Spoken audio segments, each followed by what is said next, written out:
We followed the rules. The only professional player, ex-professional player besinayo is the goalkeeper. Ebesivimbe ngayo epalini.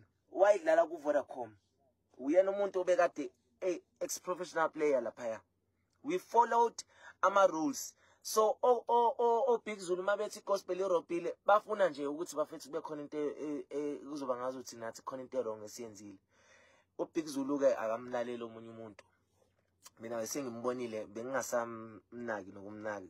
Big Zulu I think yabona into yokuba owner yenkabi records basho nje ukuthi yonke into oyishoyo kumele kuhanjwe ngayo. Unfortunately ke laphaya sonke we are captains and we represent our teams and kumele protect our teams wethu. Okay. So one of the first rules uthi every team must have a female player. Female player. Number 2, that female player must not play anything less than 10 minutes. Umuntu wesifazane must not play anything less than 10 minutes. So, izolo utira uthi yena bazamile ukufaka umuntu wesifazane thina sangamnqaba. Yes, uqinisile sinqabile ukuthi bamfake because bamfake sekusele 4 minutes kwi-game.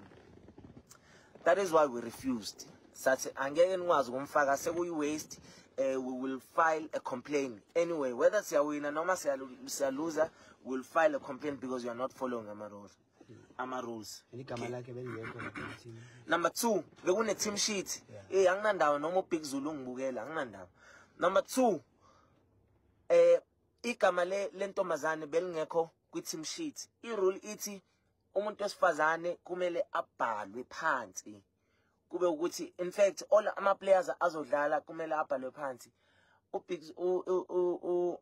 Umalume didn't have umuntu wesifazane kwi-team sheet yabo. So we cannot ngiyabafowethu.